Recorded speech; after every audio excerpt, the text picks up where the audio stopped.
If elected, what would you do to help continue to promote job growth and grow Florida's economy? Having been on the Economic Development Committee in the past, one of the things that I think is important is bringing manufacturing jobs to Florida, and anything we can do, tax cuts for them, buying capital equipment is probably the biggest thing. I know I own my own business, and I have leasing buildings for myself, so I'm ending up paying a tax because I have set up an LLC to operate those properties separately from the main corporation for liability reasons and insurance reasons. So I'd like to see a cut in that tax rate or an elimination of it over time. So those are a couple of things that I think are important to businesses that would help create jobs and stimulate the economy in Florida that I would be more than willing to work on and look forward to working on. How would you improve Florida's healthcare situation?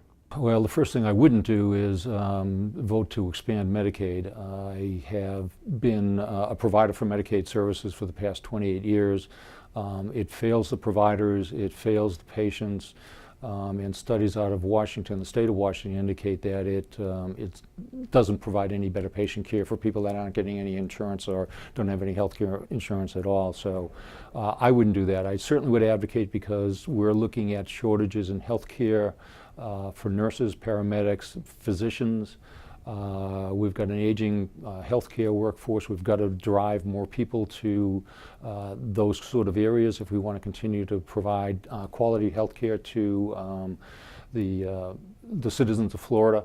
So I would do anything we could do to advocate for more nurse training, paramedic training, physician training. I think those are investments we have to make going forward. What challenges do you see in Florida's K-12 education system?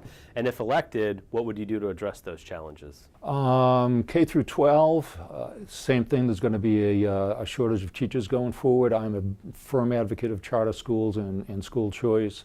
If there was money available in the budget, I would advocate for increasing the school year from 180 to 210 days.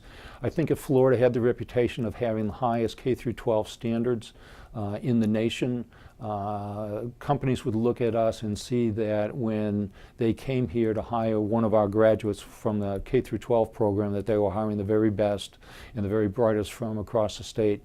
I just think, or from across the nation, I think that makes a lot of sense. I don't know if the money's in the budget, but if there was a way that we could move money from one area to another, I would certainly like to take a look at that. I'm Mike Grant. I'm running for District 75, House of Representatives. My website is www.grantforcharlotte.com.